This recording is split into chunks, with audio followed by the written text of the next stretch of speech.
नीलाञ्जनं सुशोभितं गजेन्द्रमोक्षकारिणं नमामि श्रीविहारिणं गजेन्द्रमोक्षकारिणं नमामि श्रीविहारिणम्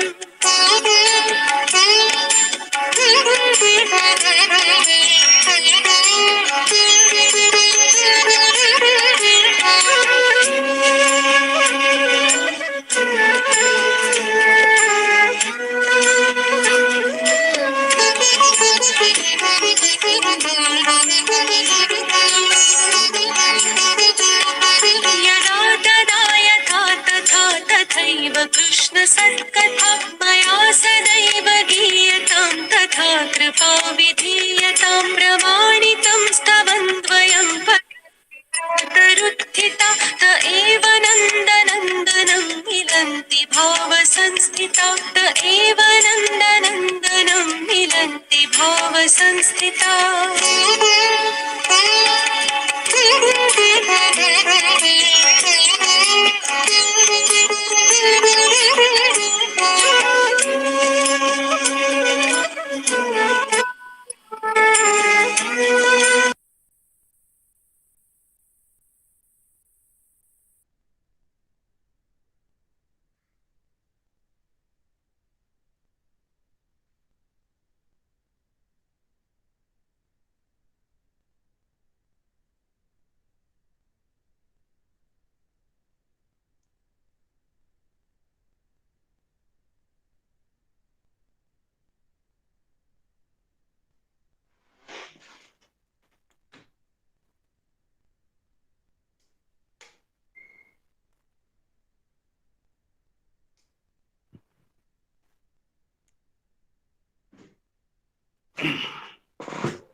अवरिंद्र जी जय श्री राधे आने के लिए करिए आप।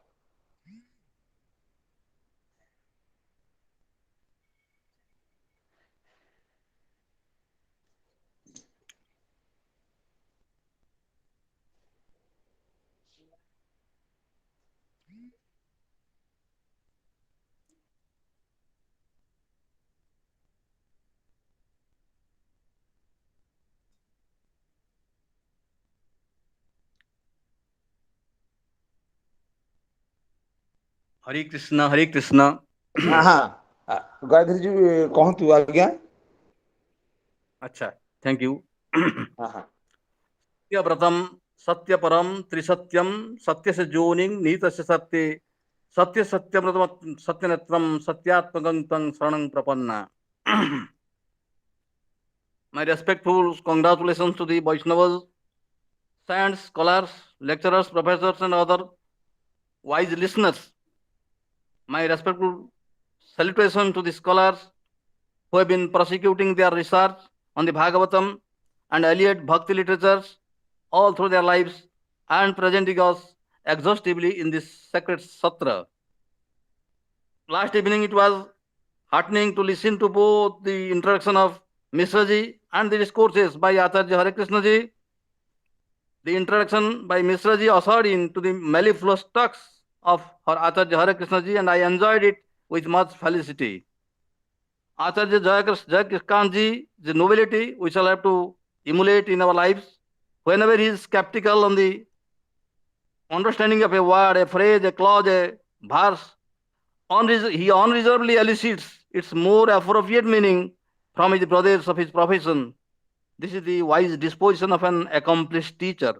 This is humility, highness, self-effacing nature. So this evening we are discussing about the incarnations, some things to, some hints I shall have to offer you for my clarification, and then to the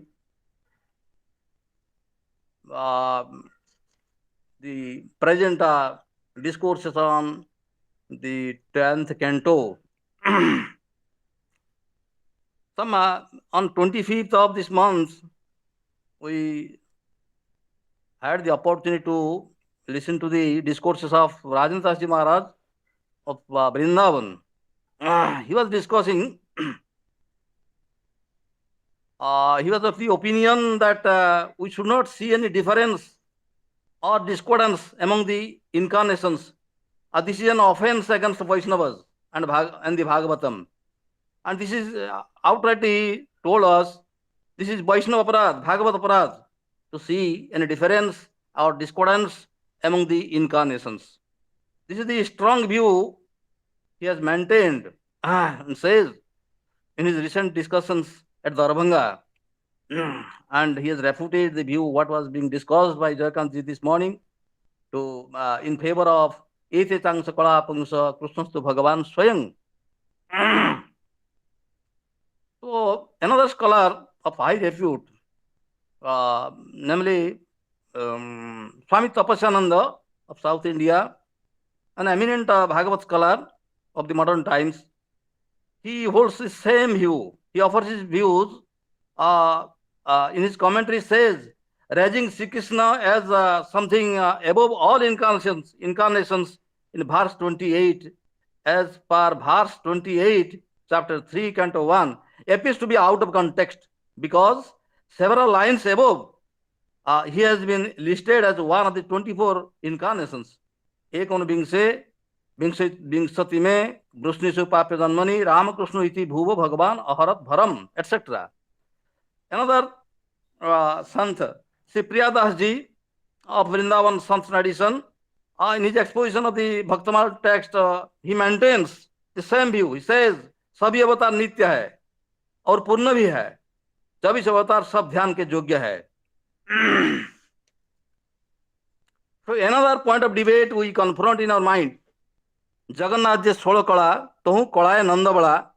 Of course, in Odia expression, I am telling you, meaning the scholars of Sri Jagannath cult strongly maintain that Lord Jagannath is endowed with the 16 kalas, and Nanda Suta Sri Krishna has only one kala. I have been always thinking over these ambiguities since my school days, because 50 years back, this has been a contentious matter for me. Professor Dolgovind Shastri, a Vaishnava scholar of high repute in Odisha, of Gaudiya tradition, had tried to make an in-depth study in the matter, but with the passage of time, I have forgotten. I have already forgotten the arguments he has offered in support of his his discussion. So I would ask all these three scholars who has delved deep into the Bhagavad studies. So what is the governing principle, or what is the standard set or formulated by Vedic scholars or rishis or the scriptural authorities, based on which we can consider any proposition or any theory or any matter of spiritual importance, independent of Vedic parameters, Vedic scrutiny, or free from any other established scriptural scrutiny, so far as spiritual knowledge or spiritual practices are concerned. So I request all the three scholars to kindly enlighten us on this matter and clarify us in their next discourses. So our discussion last evening spread over the 4 verses in the last part of the chapter 11 of Canto 10. Those verses read as the Tama patantam sanigruhya tundayo dorvyang bakankang sasakang satang pati patsyasu balesu dadara lilaya muda baho viranabad divokasam tada bakaring suralokavasina sama kirannandana mallika divi sama sami dire chanaka sanka sanstavir tadvikhya gopala suta visismire muktang bakasyadupalabhya balaka ramadayang pranamive indriyo gana sthana gatang tang parirabhya nivruta praniya vatsan prasamet tajjaguhu chutva tad vismida gopa gopyasyati priyadruta pratyagatam yotsukya daikhyanta trusite kshana. Up to this verse, the discussion was spread over these 4 verses. Sa sajjananang patihi Krishna पुनरागच्छन् Krishna सखं तं बकासुरं बाहुव्यां चंचुद्वय आक्रम्य देवानां आनन्दं जनयन् दर्शकानां गोपबालकानां समीपे अति स्वल्प प्रयासेन एव वीरण तृणवत् ददार means bifurcated its beak. Lord Krishna killed the attacking monster crane by tearing its beak like splitting a blade of grass. तदा स्वर्गस्थः देवादयः नंदन कानन जात मल्लिका कुसुमैः कृष्णस्य उपरि पुष्पवर्षणं चक्रुः दुन्दुभि शंखं ध्वनिपूर्वकं स्तोत्रैः स्तुतिं अकुर्वन् तद्वीक्ष्य गोपालसुता विस्मिता भवन्. The celestials began to rain jasmine flowers collected from the Nandan Kanan heavenly garden and sang in praise of Krishna to the accompaniment of various musical instruments like conch and drums. The Gopa boys watched it with wonder. Jiva Goswami in his Vaishnava Tuhani, as was told by Acharya Hare Krishna ji yesterday evening, Jiva Goswami in his Vaishnava Tuhani exposition says the fragrance of raining flowers, the fragrance of raining flowers by celestials and the hymns in praise of Krishna with the accompaniment of Anaka, Dundubi, etc. is quite incomparable with the fragrance of flowers and the music of flute, etc. of Vrindavan. So Ramadaya Balakaha Pran Samagame Indriyavat Bakasura Mukhat Muktang Bhutva Purvasthanang Agatya Krishnang Alingya Swastha Bhavan Te Balaka Vatsan Ekikritya Brajang Agatya Bakasura Pada Prasangang Avarnayan. After the restoration of Vrana, the senses feel satisfied. Like wise the Gopa boys embraced Krishna on his being freed from the monster crane. Then they returned home with their calves and reported all events to the elders. Here Siddhar Swami says, as told by Hare Krishna ji, the Gopa boys thought as if Sri Krishna had gone to a different realm and returned from that region, and out of joy they embraced each other. Fourth verse goes like this: Gopaha gopya tatshrutva vismitaha santa agrahatisaena atruptanayana santa mrityu lokat pratyagatamibha dadrusuhu. Gopa gopis gazed on Krishna, considering him as one restored to life from the jaws of death. Now I request Venerable Acharya Hare Krishna ji to resume his talks from the verse and proceed on. The verse goes like this: Aho batasya balasya bahavo mrityavo abhavan apyasid vipriyang tesam krutang purvang jato bhayam athapya abhibavan tenang naivate ghuradarsana jigang sena masadya Nasyantyagno Patangavat. I request Acharya Hare Krishna ji to resume his talks as per the readings. Hare Krishna, Hare Krishna, Hare Krishna. Vandeham Sri Guru Sri Yuta Pada Kamalam Sri Guru Vaishnavangscha Sri Rupam Sagrajatam Sahagana Raghunathanvitam Tam Sajivam Sadvitam Savadhutam Parijana Sagitam Krishna Chaitanya Devam Sri Radha Krishna Padan Sahagana Lalita Sri Visakha Nitamscho Niladru Shankha Madhi Shatadala Kamale Ratna Singhasanastham Sarvalankara Yuktam Navaghana Rutiram Samyutam Chagrajena Bhadraya Vamabhage Ratha Charanayutam Brahma Rudrindra Valdyam Vedanam Saramisam Swajana Parivrutam Brahma Darushmarami अनर्पित चरीं चिरात् करुणयावतीर्णः खलु समर्पयितुमुन्नतोज्ज्वलरसां स्वभक्तिश्रियं हरिपुरत सुन्दरद्वितिकदम्ब सन्दीपितः सदा हृदयकन्दरे स्फुरतु वः सचिनन्दनः जाग्रत्स्वप्नसुषुप्तिषु स्फुरतु मे राधापदाब्जच्छटा वैकुण्ठे नरकेऽथवा मम गति नान्यास्तु राधां विना राधाकेलिकथां बुधिमः वीचिभिरान्दोलितं कालिन्दीतटकुञ्जमन्दिरवरा लिन्दी मनो विन्दतु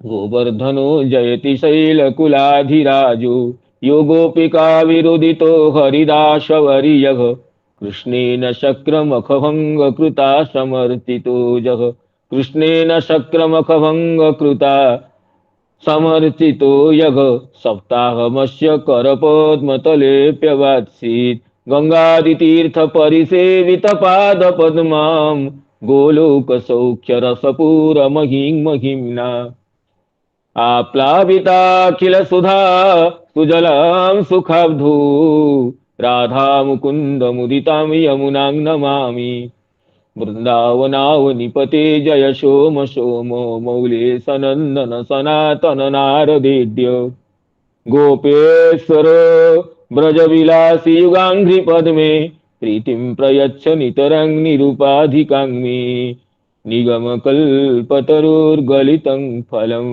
शुकमुखादमृतद्रवसंयुतम् पिबत भागवतं रसमालयं मुहुरहु रसिका भुवि भावुकाः सुसुखनिभृतचेतास्तद्विदस्तन्यभावो केजितरुचिरलीला कृष्टसारस्तदीयम् व्यतनुत कृपयायस्तत्त्वदीपं पुराणं तमखिलवृजिनघ्नं व्याससूनुं नतोऽस्मि नारायणं नमस्कृत्य नरं चैव नरोत्तमं देवीं सरस्वतीं व्यासं ततो जयमुदीरयेत् मूकं करोति वाचालं पङ्गुं लङ्घयते गिरिं यत्कृपातमहं वन्दे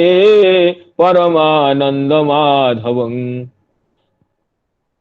वृन्दाई तुलसीदेवी प्रियाई केशवस्य च कृष्णभक्तिप्रदे देवी सत्यवती नमो नमः वाञ्छकल्पतरुभ्यश्च कृपा सिन्धुभ्येव च पतितानां पावनेभ्यो वैष्णवेभ्यो नमो नमः पतितानां पावनेभ्यो वैष्णवेभ्यो नमो नमः। सायंकालीन श्रीमद् भागवत कथा सत्र में समवेत समस्त वैष्णव वृंद, गुरुजन वर्ग, मित्र मंडली, मातृवृंद सभी को विनम्र प्रणाम करता हूँ। तो परम सौभाग्य से हमें श्रीमद् भगवत कथा मंदाकिनी में अवगाहन करने का जो कुछ क्षण प्राप्त है उसका सदुपयोग करने का प्रयास करता हूँ। जैसे हमारे प्रिय मित्र पूज्य श्री गयाधर पंडा जी अत्यंत विद्वत्तापूर्ण भाव से चिंतनात्मक शैली से उपक्रम करते हुए सुबह की कथा का और शाम की भी कथा का जो प्रसंग का पुनरुत्थापन किए, संस्मरण किए, वो अत्यंत प्रशंसनीय है। सुबह की कथा के विषय में जो उन्होंने अभिव्यक्ति की है तो उसकी तो विचार बाद में किया जाए, प्रसंग न होने से भी। तो शाम के जो कथा है उसके जो उन्होंने जैसे विचार किए हैं, जैसे सारात्मक रूप से उपस्थापन किए हैं, तदनुसार हम आज के विषय में प्रवेश करेंगे। बकासुर को भगवान तो वो गोप बालकों के देखते देखते ही चीर डाले। उसने उसके चोंच के दोनों ठोर को पकड़ करके पश्यस्सु बालेषु ददार लीलया, कैसे ना उपमा देकर कहते हैं सुखदेव जी, वीरणवत दिवोकशाम। वीरणवत, वीरण कहते हैं निर्ग्रंथित तृण विशेष, जिसके कोई गांठ नहीं है, ऐसा तृण जिसको गांडर भी कहते हैं हिंदी में, और जिसकी जड़ से खश होता है, ऐसे ग्रंथि रहित तृण को जैसे वच्चा भी अनायास फाड़ देता है। बांस को तो फाड़ने में टाइम समय लगता है क्योंकि इसमें ग्रंथि है, लेकिन ग्रंथि रहित तृण को जैसे कोई बालक खेल खेल में अनायास फाड़ देता है, ऐसे विशालकाय गिरि श्रृंगोपम बकासुर के शरीर को भगवान दोनों चोंच को पकड़ करके फाड़ दिए। अरे बोले तू तो फाड़ना है तो विस्तीर्ण करके आ ही रहा था, तेरी इच्छा यही थी कि मैं चोंचों को फैलाऊं, तो मैंने फैला दिया, अगर इससे तेरी मृत्यु हो गई तो मेरा क्या दोष है। तो इसी तरह भगवान मजाक करते हुए उसी के खेल खेल में उसको मुक्त कर देते हैं। पश्यस्सु बालेषु ददार लीलया। और बालकगण तो जब श्री कृष्ण बकासुर के ये से कंठ से आ गए थे तो बालकों को प्राण आ गया था। अभी वो देख ही रहे थे कि क्या हो रहा है, तो भगवान ने अपने सखाओं को, दाऊ जी को प्रसन्न करते हुए, अपनी लीला को दिखाते हुए वो बकासुर को चीर डालते हैं, उसके दोनों ठोर को पकड़ करके। तो उसके आगे कहते हैं ये मुक्तं बकास्या दुपलभ्य बालका स्थानागतं तं परिरभ्य निवृता। मुक्तं बकास्या दुपलभ्य बालका स्थानागतं तं परिरभ्य निवृता। मुक्तं बकास्यादुपलभ्य बालका रामादय प्राणमिवेन्द्रियो गणः। रामादय प्राणमिवेन्द्रियो गणः स्थानागतं तं परिरभ्य निर्वृता। प्रणीय वत्सान् पुनरे व्रजमेत्य तज्जगुः। प्रणीय वत्सान् व्रजमेत्य तज्जगुः। जैसे बकासुर के वध के बाद ये प्राणमिवे इंद्रियो गणः, ये चर्चा कल हुई थी, तो संक्षिप्त आलोचना करके उसके आगे चलेंगे। तो जैसे निष्प्राण शरीर में प्राण के प्रवेश करने पर इंद्रिय गण सतेज हो जाते हैं, ऐसे ही बकासुर को जब श्री कृष्ण ने उनके देखते देखते ही चीर डाला, तब वो ये सखाओं के निश्चेतन शरीर में, निष्प्राण कलेवर में मानो प्राण का पुनः प्रवेश हो गया। परिरभ्य, तो उस सब ने सखा को गले लगाते हैं और ये निर्भृता बड़े खुश हो जाते हैं। अब तो उनको आनंद ही आनंद आ जाता है। अब फिर नहाते हैं, धोते हैं, श्रृंगार करते हैं, श्रृंगार होते हैं, सखा को सजाते हैं। अब सूरदास जी बड़े सुंदर शब्द में कहें इस प्रसंग को, दो पंक्ति बोलता हूं।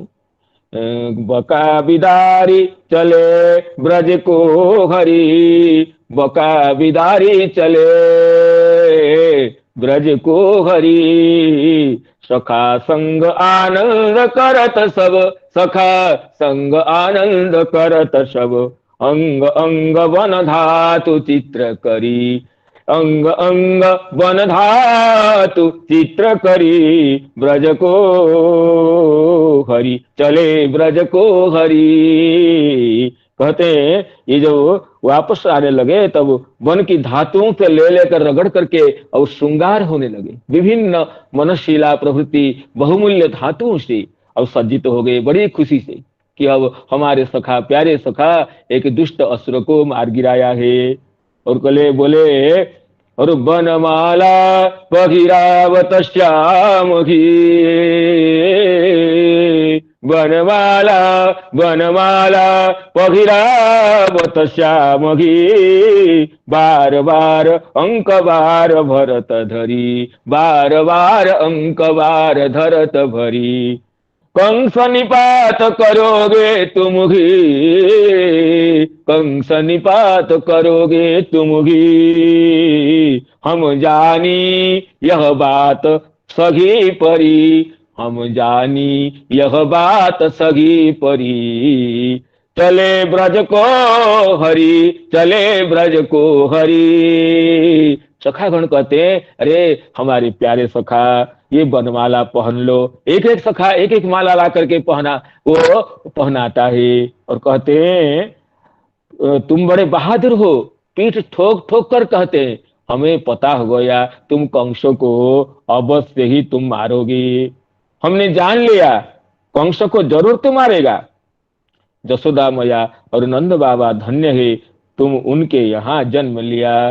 पुनि पुनि कहत धन्य नंद जसुमती, पुनि पुनि कहत धन्य नंद जसुमती। जिनी इनको जन्म्यो सो धनी धरी, जो जिन इनको जन्म्यो सो धनी घरी, चले ब्रज को हरी।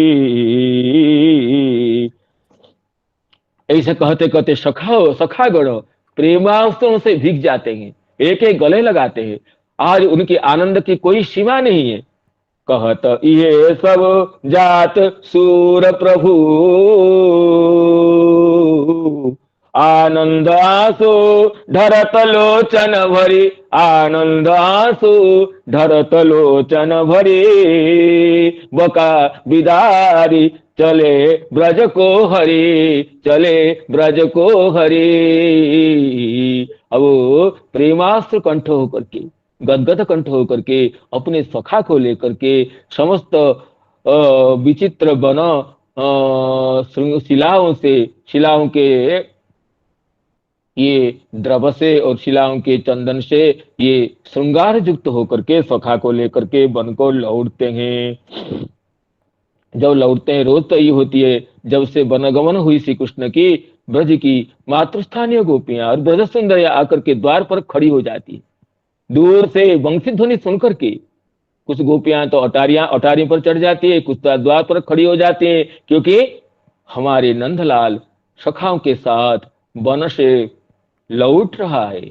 उसकी दिदृक्षा से, देखने की लालसा से, नयन की तृष्णा को दूर करने के लिए अब ये माँ तो आकर के बहुत थोड़ी दूर आकर खड़ी हो जाती है और नंदन आकर के माँ के गले लग जाते हैं। माँ तो धूलि धूसरित ये लाला के कलेवर को वो प्यार करती करती अघाती नहीं। तो आज तो बड़ी बात हो गई। पहुंचते ही सखागण माँ को घेर करके कहते प्रणीय बच्छा ब्रजमेत्य तज्जगुहु गान करने लग गए सखागण। आज माता क्या जानते हो नंदरानी, आज क्या हुआ, सुनो सुनो सुनो सुनो। अरे मैया देखी, इससे परे तो कौतुक हो ही नहीं सकता है। जो ऐसे जो चीज बनी सारी पृथ्वी को विस्मृत कर देगा। आनंद वृंदावन चंपू में कवि कर्णपुर की भाषा में सुनिए। मातः परम नातः परं मातः, मातः परं मातः कौतुकं न विस्मापयति तत्, मातः परं मातः परं मातः परं कौतुकं न विस्मापयति तत्।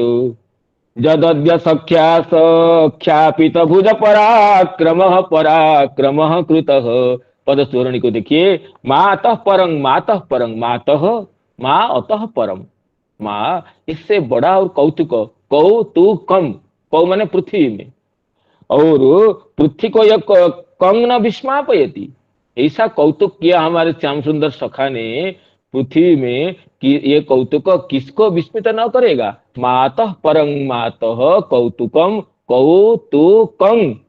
न विस्मापयति, ऐसा कौतुक किया हमारे सखा ने कि कौ माने पृथ्वी में, तू कम किसी को विस्मित नहीं कराएगा।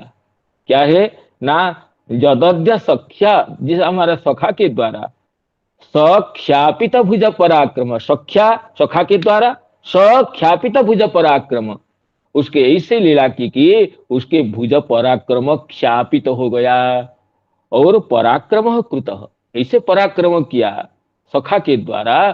स ख्यापित भुज पराक्रम, भुज पराक्रम से ख्यापित हो गया। इस तरह ये सुंदर भाषा में कवि कर्णपुर अपनी भावना वाणी को व्यक्त करते हैं। ना मातः परम कौतुकम कौतुकम न विस्मापयति तत् जदद्य सख्या सख्यापित भुज पराक्रम पराक्रम कुतः। और हमारे कन्हैया ने माँ ने कहा अरे क्या हुआ, बताओ बताओ। माँ को तो सुन करके चिंता आ जाती है, बोले क्या बताओ। सखा बोलते हैं सुनो, कन्हैया के भुज में बड़ा पराक्रम है। हम तो अपने जैसे कन्हैया को समझते थे, लेकिन क्या हुआ, ऐसे एक विशिष्ट पहाड़ जैसे आकृति वाला एक बक आया था और उसने क्या है, माँ को तो सुनते ही मानो उसके पृथ्वी गिर जाती है, नीचे से खिसक जाती है। अरे बक आया था, क्या क्या ना, उसने चोंच खुला करके तो आ रहा था और हम सबको मानो निगल जाएगा। और सखा ने हमारे उसके दोनों चोंच को पकड़ करके ऐसे चीर डाला मानो कोई फूल को चीर डालता है। देखिए सखा ने ये नहीं बताया कि बकासुर ने निगल गया था, बताते तो माता की तो होश उड़ जाती। इतना ही कहा कि सखा ने चीर डाला। तो फिर माता को तो बड़ी चिंता हो गई। माता और सखा तो आनंद से बोलते हैं, माता को तो कहते हैं कब, यद्यपि श्याम सुंदर को अक्षत देख करके, श्याम सुंदर के शरीर को, कलेवर को अत्यंत पुलकित देख करके माता के प्राण तो पुलकित हो जाते, फिर भी माता की चिंता बढ़ गई। ये वृंदावन चंपू में देखिए ये कहती है माता, जदर्थ मजहामहं बत महावनावस्थितिम, जदर्थ मजहावहं बत महावनावस्थितिम, जदेतदति भीतिदम दितिज कृत्यमुन्मीलते, जदेतदति भीतिदम दितिज कृत्यमुन्मीलति। पहले जिसके लिए, जिन असुरों के भय से भयभीत होकर के हम लोग महावन के निवास को छोड़ दिए, महावन से तुरंत निकल आए उपनंद जी के कहने से, क्योंकि यह स्थान दैत्यों से भीतिप्रद है। लेकिन वो तो असुर लोग तो हमें पीछा करना नहीं छोड़ते हैं। तदेत दति भीतिदम दितिज कृत्यम उन्मीलति, दितिजों का, दैत्यों का कृत्य तो अभी भी उन्मिलित हो रहा है। अयं परम चंचल, अरे क्या बको के पास जाने की क्या बात थी, अगर बका आ गया तो उसका देखकर दौड़कर आ जाते, घर आ जाते। ये तो मानता नहीं नटखट। तदेत करे अयं परम चंचल, अरे लाला तो परम चंचल है। परम साहसो असाध्वश को, और इतना नहीं है, परम साहस असाध्वश, भय भी नहीं है, साध्वस नहीं है, परम साहस है, परम चंचल है। कैसे बचाओ मेरे लाला को।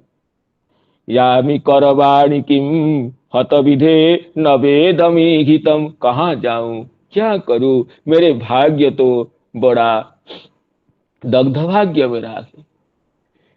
हत विधि, विधि से तो मैं मारी गई है, मारी गई, क्या करूं। ये इतना चंचल है, इतना नटखट है, अपने साहस को दिखाने को क्या प्रयत्न करता है। कोई समस्या आती है, कोई दुष्ट आता है तो दौड़कर आ जाना चाहिए। बाबा को बोलता तो बाबा जाकर के देखते, हमारे बड़े बड़े पहलवान ब्रज में है, वो जाकर कुछ करते, क्यों उस पार में जाता है। कितने बार बोला हूं मैंने कि कोई दुष्ट देखते, उपद्रव देखते तो सामने नहीं जाना, लेकिन ये सखा बोल रहे हैं कि जैसे बक को देखा वो सामने ही चला गया, हम मना कर रहे थे। और सखागण तो कृष्ण के वीरत्व प्रतिपादन के लिए उसको बड़े बड़े करके बड़े स्वर से बोल रहे हैं। कोई तो गीत बना लिया है, गा रहा है, और माता का तो हृदय तो बड़ा, हृदय बहुत पीड़ा हो जाती है। और वो ये परम साहसी है, तनिक डरता ही नहीं है, और डर तो इसे छू कर नहीं रहा। क्या किया जाए, ऐसे मां पर, मुख पर उदासी छा जाती है और आंखों से आंसू टपक टपक पर गिर पड़ती है। और अब सब लोग, अब सारे वृंदावन में समाचार फैल गया, बकरूप असुर को कन्हैया चीर डाला। सब झुंड के झुंड गोपियां गोप आकर सब मिलने लगे। सब बात करने लगे सखाओं से। एक सखा बोला मैं बताऊं, मैं बताऊं, मैं ही दिखाऊं। दूसरा बोला अरे सुनो, उसको रहने दो, मैं ही अच्छा से दिखाऊं, मैं ही बताऊंगा। अब सखा तो वहां सब मूर्छित होकर गिर पड़े थे। जब वो कन्हैया बकासुर के चोंच के अंदर से निकला तब तो उनको प्राण में जान आई। लेकिन अब सखागण इससे उछल उछल कर बात कर रहे हैं, मैं ही बताऊं, मैं ही बताऊं, मैं ही बताऊं करके। अब तो सभी लोग वो सब बच्चा लोग बोल रहे हैं। देखिए अब ये कहते हैं, अब ये बालकों से पूछते हैं सभी लोग इकट्ठा होकर के। नंद बाबा के घर में सभी विशाल भीड़ लग गई। सभी बालकों से पूछते हैं, कोई बोला हमने देखा है, दूसरे बोला मैं देखा है। और ये सब ऐसे नन्हे से बच्चे ने इतने बड़े दुर्दांत दानव को मार गिराया, ये नारायण की बड़ी कृपा है, इनकी कृपा से ये लौट कर आ गया। इसे तो कभी मूर्ति की छाया नहीं छूती है, कहकर कह रहे हैं अहो बतास्य बालस्य बहवो मूर्त्यवो भवन। अहो बतास्य बालस्य बहवो मूर्ति श्रुत्वा तद विस्मिता गोपा। श्रुत्वा तद विस्मिता गोपा गोप्यश्चाति प्रिया धृता प्रत्यागत मिवोत्सुक्या दैक्षंत तृषिते क्षणः। अब कहते हैं श्रुत्वा तद विस्मिता गोपा, ये दुर्दांत दानव को हमारे नन्हा सा नंद लाला, अभी 5 साल नहीं पूरा हुआ, चतुर्थ वर्ष ही चल रहा है। ये वत्सासुर बकासुर वध के बाद आगे कौमारं जहतु कहेंगे। पंचम वर्ष से तो पौगंड लीला शुरू हो जाएगी। चौथे वर्ष में ऐसे दुर्दांत बकासुर को, असुर को गिरिशृंग जैसे जिसकी आकृति थी मार गिराया सुन करके सब विस्मित हो जाते हैं। खोया हुआ धन जैसे वापस आ गया ऐसे सब नाचने लगते हैं। और गोपियों के हृदय में तो अनुराग की कोई सीमा नहीं है। अपने प्रियतम की मधुरता की, बल पराक्रम की बात सुनकर हृदय में तो उनके पुलक पुलक परिपूर्ण हृदय हो जाता है। विस्मिता गोपा गोप्यस्ताति प्रियादता प्रत्यागतमिवोत्सुक्यात्, मानो लोकांतर से जाकर के मृत्यु को परास्त करके, मृत्यु को दबोच करके हमारा लाला लौट आया, हमारे प्रिय लौट आया, ये सोच करके ऐक्षंत तृषिते क्षणा, निहारने लगे मुख को, मानो उनके नेत्र तृषातुर है। तृषातुर तो कंठ होता है, तृषातुर तो जिह्वा कंठ कंठ होता, लेकिन अब प्रियतम के रूप के दर्शन के बिना मानो उनके सालों से उनके नेत्र तृषातुर होते। नेत्र में श्री कृष्ण दर्शन की लालसा मानो उमड़ कर आ गई। नेत्र अत्यंत तृषातुर था। तृषिते क्षणा तृषितानि इक्षणानि येषां ते अयाशांताः। अब नेत्र मानो ये बार बार हम अतृप्त नयनों से, अभितृप्त नेत्रों से श्याम सुंदर की झांकी देखने लगे। कैसे हमारे ये सुकुमार नीलोत्पल दल सुकुमार नंद नंदन पर्वत समो गिरिशृंगोपम विशाल बकासुर को झट गिरा करके, चीर करके, फाड़ करके आ गया। मृदु मुस्कान, और कन्या के मुख में तो मृदु मुस्कान है, मानो कुछ हुआ ही नहीं। सखा लोग सब उछल उछल कर बातें कर रहे हैं, कन्हैया तो हंस हंस के सबकी मुख की ओर देख रहा है।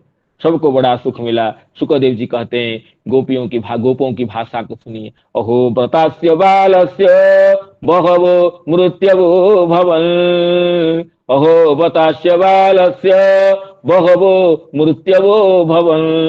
अप्यासिरि विप्रियम तेषाम कृतम पूर्वम यतो भयम। इस बालक के ये सब नंद बाबा उपनंद आदि सब मिल करके बात करने लगे। इस बालक को कितनी बार मृत्यु आ गई। मृत्यु तो ये रूप लेकर कूद कर आ जाती है। मृत्यु के कितने कारण आ गए, लेकिन ये बहवो मृत्यवो भवन, अब कितने कितने विघ्न आ गए। पूतना से लेकर सकटासुर, तृणावर्त, ये जमलार्जुन का गिरना, और अभी तक बकराक्षस को कितनी बार मृत्यु न आ गई, कितने अनिष्ट न आ गए, लेकिन अब अनिष्ट का ही अनिष्ट हो गया। मृत्यु की ही मृत्यु हो गई। और अप्यासित विप्रियम तेसाम, मानो ये सब पूर्व जन्म में ही ये सब असुर गण कृष्ण नंदलाला का कुछ विप्रिय किए होंगे, इसलिए तो नंदलाला उनको मार डालता है। अप्यासित विप्रियम तेसाम कृतम पूर्वम जतो भयम, पूर्वम विप्रियम कृतम जतः भयम, पूर्व ये विप्रिय किए थे। अथवा मानो पूर्व में ही कन्हैया इनका विप्रिय किया था, इसलिए अभी उसको अभी कन्हैया को मारने के लिए आ रहे हैं। लेकिन क्या होगा, अथाप्यभिभवन्त्येव तेनम नैवते घोर दर्शना, भयंकर जिनका जिनके दर्शन भी घोर है, जिनको देखने से भय आ जाए, पास जाना और मारने की बात तो दूर रहे, लेकिन भयंकर दर्शन, घोर दर्शन ऐसे असुर भी नैव अभिभवन्ति एनम, इसको पराजित नहीं कर पाते।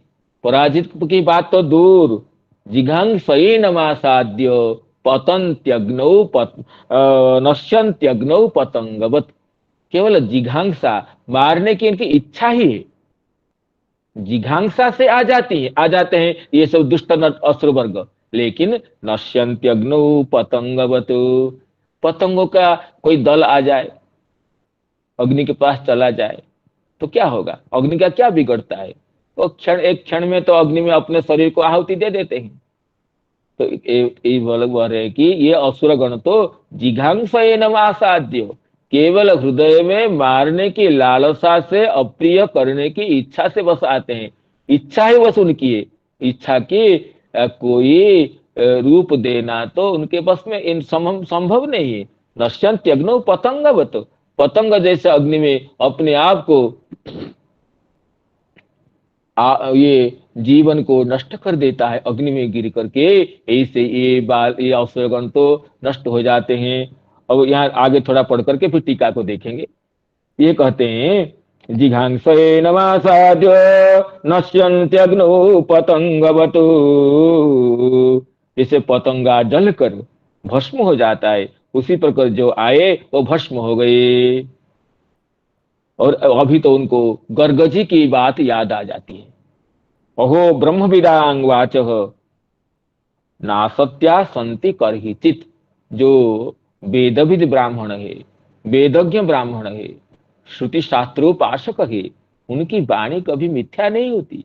गर्ग जी ने कह दिया, ये तो बालक तो अनुपम बालक के, नारायण समो गुणे ही, पुराने न ब्रजपते साधवो दस्यु पीड़िता अराजके रक्षमाणा जिगुर दस्युन समेधिता, पूर्व जन्म में इन्होंने अराजक अवस्था में साधुओं की रक्षा की थी इसने, और ये नारायण सम है। और जो गर्ग जी ने बोल दिया वो तो वेद की वाणी हो गई। अब वो गर्ग जी की बात को याद करते करते, उस वाणी का महत्व को चिंता करते करते ब्रजवासी गण ये कहते हैं, अहो ब्रह्मविदांग वाचो नासत्या संति करहिच, ब्रह्मवेत्ताओं की, श्रुति शास्त्र विचक्षण ब्राह्मणों की वाणी कभी मिथ्या नहीं होती है, असत्य नहीं होती है। अहो गर्गो जदाह भगवान अन्वभावी तथैव तत्, भगवान गर्ग जो ज्योतिष शास्त्र के प्रणेता है, वो जदुवंशों के कुल पुरोहित है, परम तपस्वी है, वो जैसे बताए ना अन्वभावी तथैव तत्, ऐसे अनुभव कर रहे हैं, तथैव अस्माभि तत् अन्वभावी, गर्ग जी ने जो बोल दिया वो तो पत्थर की लकीर है, हम ऐसे ही अनुभव कर रहे हैं। आहा, ब्रह्मविद्ताओं की वाणी की क्या मधुरिमा है। इतने ऐश्वर्य देखने पर भी ये तो कन्हैया को सम्मान नहीं देते हैं, ये श्री कृष्ण का बल नहीं बोलते हैं, कहते गर्ग जी की वाणी का वैशिष्ट है, गर्ग जी ने बोल दिया, गर्ग जी के वचन के प्रामाण्य से वो असुर नष्ट हो जाते हैं। गर्ग जी के वचन तो सिद्ध है, उस वचन को सिद्ध करने के लिए ये असुर तो नष्ट हो जाते हैं। ब्रह्मवेत्ताओं की वाणी की सफलता की ये पराकाष्ठा है। अहो ब्रह्मविदां वाचो ना सत्या संति करहिचित, जिघा सत्या संति करहिचित, गर्गो जदाह भगवान अन्वभावी तथैव तत्, गर्गो ददाह भगवान अन्वभावी तथैव ततो।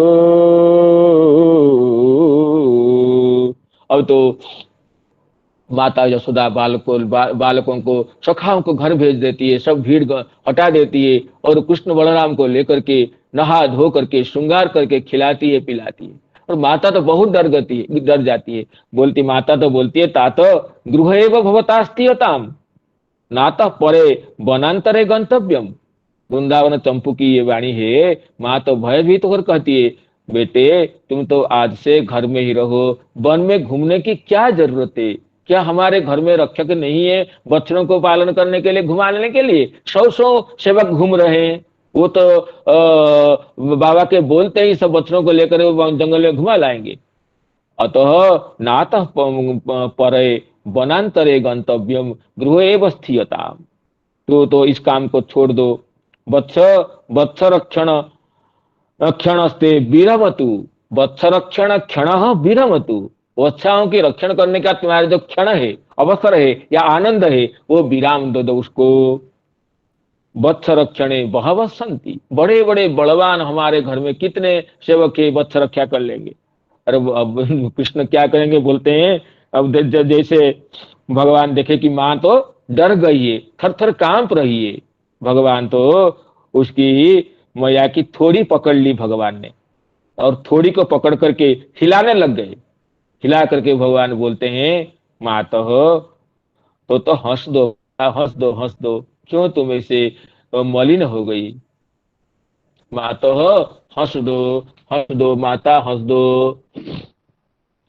माँ भयम किमपि अदलम चिंतया। कोई भय नहीं है, अनुचिंता अनिष्ट चिंता मत करो। थोड़ी हिला हिला कर कृष्ण माता को हंसाने के लिए प्रयास करते हैं। अरे मैया तो क्यों डरती है? कोई डर की बात ही नहीं है, तू व्यर्थ चिंता करती है, चिंता छोड़ दे।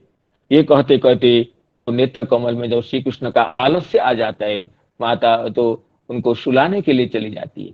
इसी तरह अब यहाँ तक तो साधारण चर्चा हो गई। अब टीका के आधार पर इन श्लोकों में टीकाकार गण हमारे श्रीधर स्वामी जी और वैष्णव तोषणिकार और चक्रवर्ती भट्ट और वैष्णवानंद क्या विशेष बात कहते हैं, उस टीका के आधार पर थोड़ा उसको विचार करेंगे। देखिए और टीकाकार क्या कहते हैं। मुक्तं बकास्यादुपलभ्य बालका रामादय प्राणमिवेन्द्रियो गणः प्रत्यागतं तं परिरभ्य निर्वृता प्रणीयवत्सान् व्रजमेत्य तज्जगु। प्रणीयवत्सान् व्रजमेत्य तज्जगु। जब ये कहते हैं निर्भर आलिंगनम बकास्यान मुक्तम इति अति स्नेहोद्रेकेण, सखागण श्री कृष्ण को अति स्नेह से निर्भर आलिंगन करते हैं, वैष्णव तोषणिकार कहते हैं। और इसमें कहते हैं श्रीधर स्वामी जी कहते हैं तुषिते क्षणा तृषितानि अतृतानि अमृतं पिबन्ति व इक्षणानि जैसा। मानो नेत्र अमृत पी रहे हैं, ऐसे तृषातुर होकर के श्री कृष्ण की रूप सुधा को नेत्र पान करने लग गए। ऐसे ये कौन ऐसे गोपगण गोपीगण प्रत्यागतम इव उत्सुक्यात ऐक्षंत तृषिते क्षणा। श्री कृष्ण जब ये सखान आकर के बकासुर वध की बात बताई, तब ये तृषितेक्षण होकर के मानो उनके तृषार्तुर नेत्र श्री कृष्ण रूप सुधा का पान कर करके अघाते नहीं है, तृप्त नहीं होते, इसे पान करने लग गए। अब देखिए कहते जो जगु कहे सखागण गान करने लगे। कहते हैं संभ्रम स्नेण प्रहर्षेण गीतवत उच्चई। कोई जगु का अर्थ कहते हैं गीतवत उच्चई सुस्वरे कथया मासु। वैष्णव तोषणिकार कहते हैं वो जैसे गीत गाता हो न, विविध ब्रजभाषा में विभिन्न गीत की रचना करते करते सखागण गाने लग गए। एवं वत्स वधश्च अनद्भुत भूततमत्वेन असुरत्व अप्रीति संकया च तद्दिने अनुक्त्वा संप्रत्येव कथित इति। पहले वत्सासुर वध की कथा तो ये गोपगण नहीं कहे थे, सखागण नहीं कहे थे, क्योंकि उनको उसमें कुछ इतना अद्भुतत्व नहीं लगा था।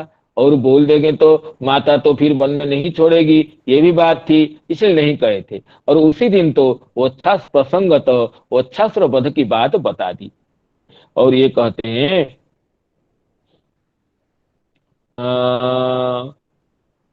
प्रत्यागतम कंचित कश्चित बंधुरिव जद्वा दिवा तद विरहेण स्वतः तदर्शन तृष्णा युक्ते क्षणा एव विशेषतः बकवरादि श्रवणेन औत्सुक्यात कहते सारा दिन तो ये गोपी गण तृषित होकर रहते हैं, तृषातुर होकर रहते हैं, कब कृष्ण आएंगे हमारे नेत्र, हमारे तृषातुर नेत्र ये श्याम जलद की रूप सुधा का पान करेंगे। अब उसके साथ साथ बकासुर वत्सासुर वध की लीला भी सुनने को मिल गई। तो ये उनकी नेत्र पंक्तियां, तृषातुर नेत्र, ये चातक, ये श्याम जलद की रूप बारी का पान करने लग गए। ये कहते हैं क्या इसके आगे, अहो बतास्य बालस्य बहवो मृत्युवो भवन जिघा अप्यासि विप्रिय कृतम ते न जतो भयम। देखिए इसमें ये भक्ति रसायन की हरिभक्ति सूरी विरचित भक्ति रसायन टीकाकार कहते हैं, अब गोप बड़े बड़े गोपगण इसे विचार करने लगे, ये तो हम गर्ग जी बोलते हैं तो नारायण सम है। और हंसोपिजम कलयितुं नभिमानसेजत शक्ति तस्य चलने भुविरंक एष शक्तो बपः कथमहो भवितेति कृष्णं भिक्षागतम जगत जगत्राप्त मुदोर्भकास्ते। कहते हैं अरे बड़े ये नारायण सम है तो नारायण को कोई हंस भी प्राप्त कर सकते हैं। हंसोपिजम कलयितुं नभिमानसेजत, बड़े बड़े हंसगण भी, परमहंसगण भी, जिनको अपने मन में धारण करना नहीं कर सकते, इसको बकासुर वाला क्या करेगा, बक क्या करेगा? जो हंस के विषय नहीं है वो किससे होंगे? अरे हंस मध्य बको जथा कहते हैं, हंस की सभा में बक की क्या कांति होती है? जिसको हंसगण भी, परम हंसगण भी, जिसको अपने मानस में, मानस सरोवर में धारण नहीं कर पाते हैं, उसको भला ये बगुला क्या धारण कर सकता है, क्या पास में ले सकता है? इसी तरह जगदु प्राप्त मुदोभकास्ते, ये जो बड़े बड़े वृद्धगण से विचार करने लगे, हंसोपिजम कलयितुं नहि मानसेय शक्नोति तस्य कलने भुविरंकयेषः शक्तो बक कथमहो भवितेति कृष्णं वीक्ष्यागतं जगदुराप्त मुदोर्भका, वीक्ष्यागतं जगदुराप्त मुदोर्भका। अब ये बोलते हैं, ये तो बाल के तो बहुत ये अथस्य बालस्य बहवो मृत्युवो भवन, मृत्युवो का अर्थ कहते हैं मृत्यु हेतवः, मृत्यु के अनेक हेतु आ गए, अनेक कारण आ गए, मानो सचमुच साक्षात मृत्यु आकर खड़ी हो गई।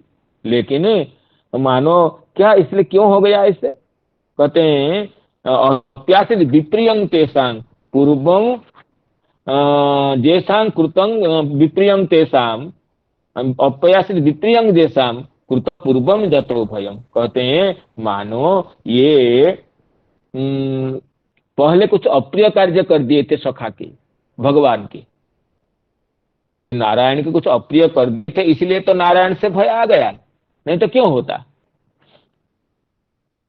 अब गर्गो ददा घोर दर्शनापि नाभिभवन्ति न धर्षयन्ति, ये भयंकर दर्शन होने पर भी असुरगण को धर्षित नहीं करते। और गर्गो ददा नंदात्म जयन्ते नारायण समोगुणी, इस श्रीधर स्वामी इस वचन को स्मरण कराते हैं।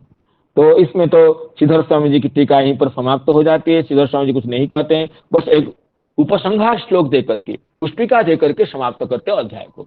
श्रीधर स्वामी जी कहते हैं अंतिम अपने एक श्लोक से, वत्सदूतगतं हत्वा वत्सदंभासुरं हरिः मुनिजूथगतं चाहं नग्रण्यं दम्भिनाम्बकं। कहते हैं वत्सदूतगतं हत्वा वत्सदंभासुरं हरिः, वो बत्थासुर है ना, वो बछड़ा बन करके बच्चों बच्चों के बीच मिल गया था।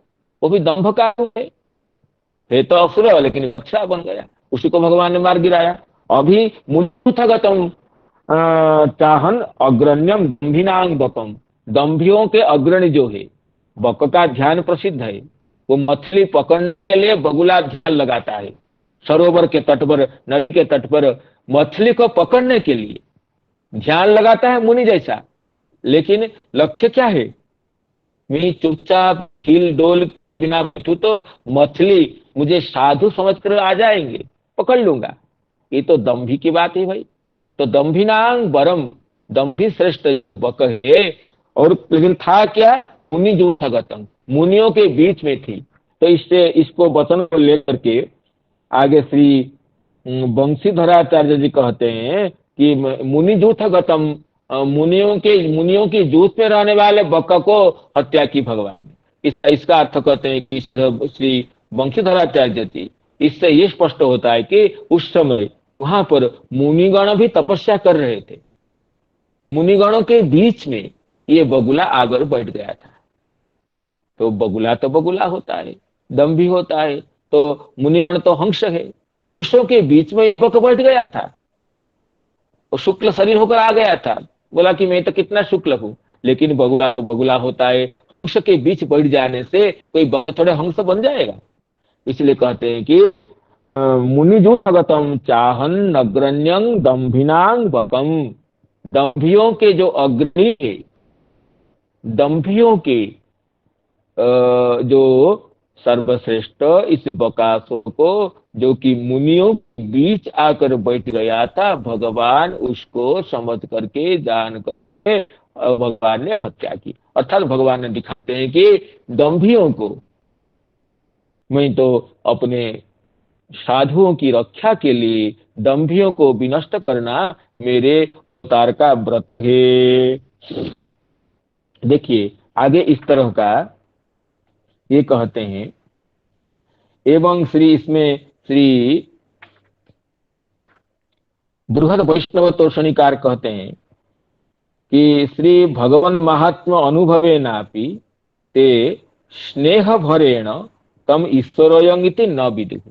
इस तरह भगवान के महात्म्य, इतने बड़े बकासुर को इसने गिरा दिया, तो इसमें तो ऐश्वर्य बुद्धि आनी चाहिए, महात्म्य बोध होना चाहिए, लेकिन ये तो नहीं होता। किंतु कोपी महापुरुषोयंगिति निश्चित्य गर्ग वाक्य में वाक्य न तदेव दृढ़यंती। ये कोई महापुरुष है जिसके अंदर नारायण का आवेश आ जाता हो, इसी तरह गर्ग वाक्य से उसी को दृढ़ करते हैं। लेकिन ये भगवान है, इस तरह कभी भी सोचते नहीं है। देखिए और आगे इसमें कहते हैं, हाँ तो आगे ये श्लोक है, गर्ग जी की बात तो असत्य नहीं समझे। आगे कहते इति नंदादयो गोपा कृष्ण राम कथा मुदा कुर्वन्तो रममाणाश्च नाबिंदन भवेन।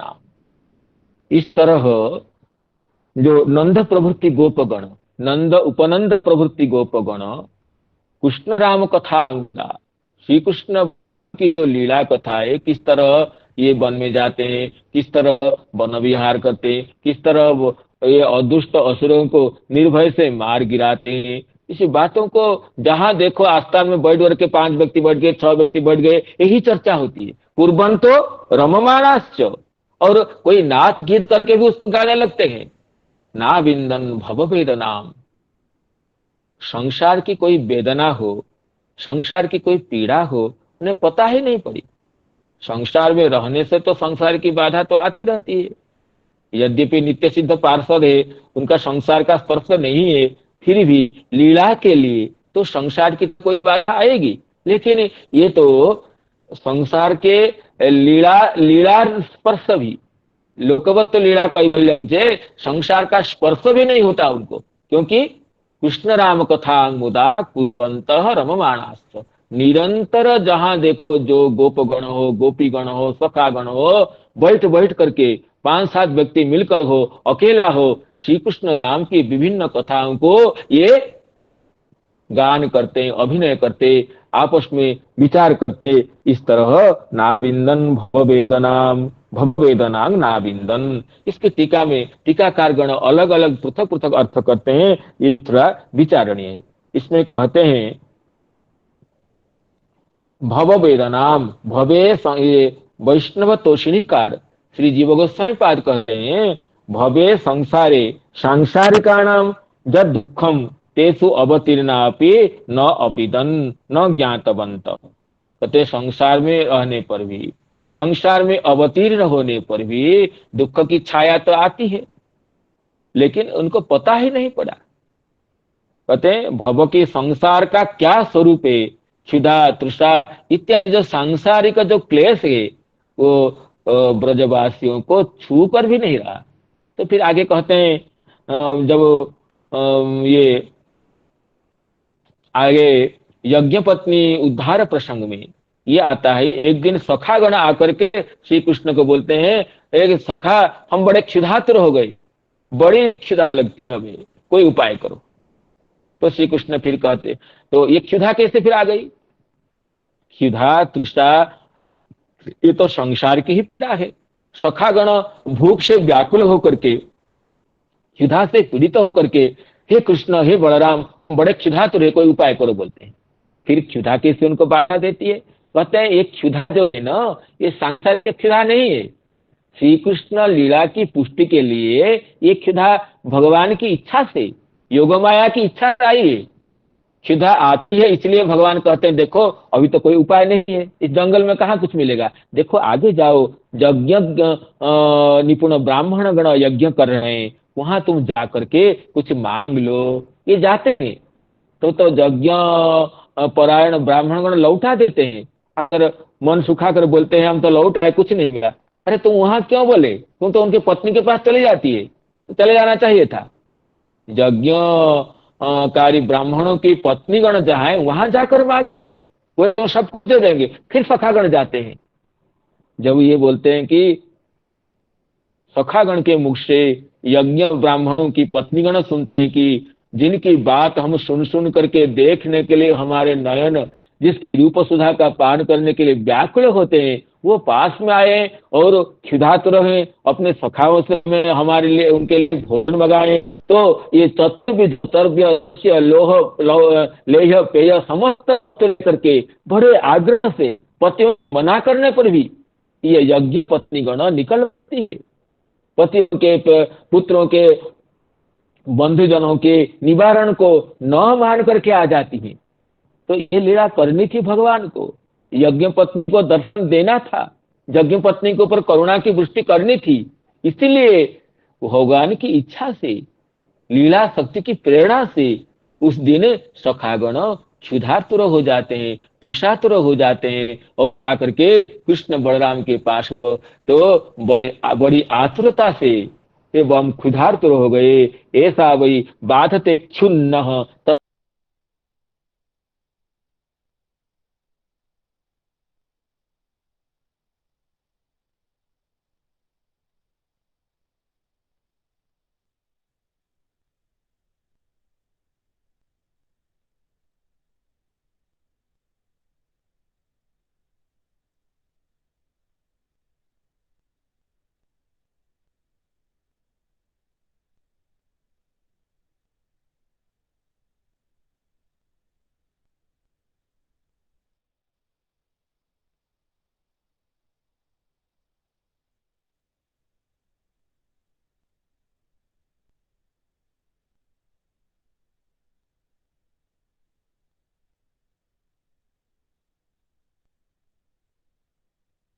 गुरुजी लेफ्ट हो गए हैं।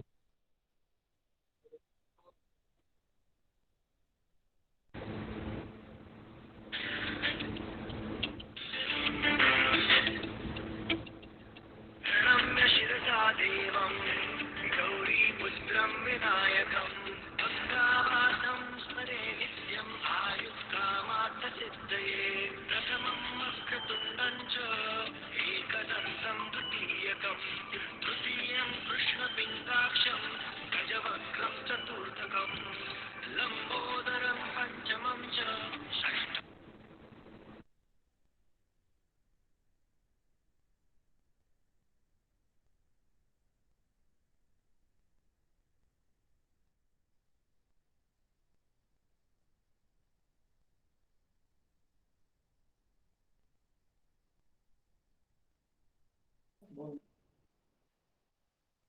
गुरुजी नेक्स्ट मैं पढ़ा देना क्या हुआ।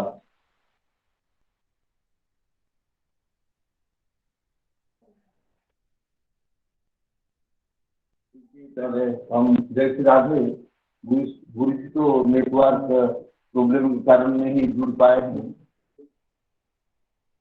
आवाज नहीं सुनाई पड़ती थी। श्री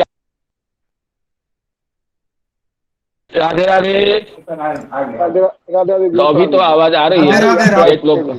हाँ तो अभी नेटवर्क प्रॉब्लम रहती है इसलिए मैं लेफ्ट हो गया था। तो समय की अवधि तो अभी तो इसी तरह रखते हैं कि अब समस्त श्रुति श्रोत्र मंडली को मैं अपनी वाणी को यहीं पर विराम देता हूँ। संजात त्रुटि विच्युति प्रमादों के लिए क्षमा प्रार्थना के साथ हम आगे अनुकंपा से अवशिष्ट विषय की चर्चा करेंगे। तो भगवान नाम का गान करते हुए मैं वाणी को विराम देने चाहता हूँ। हरे कृष्ण कृष्ण कृष्ण हरे हरे, हरे राम राम राम हरे। जय हो।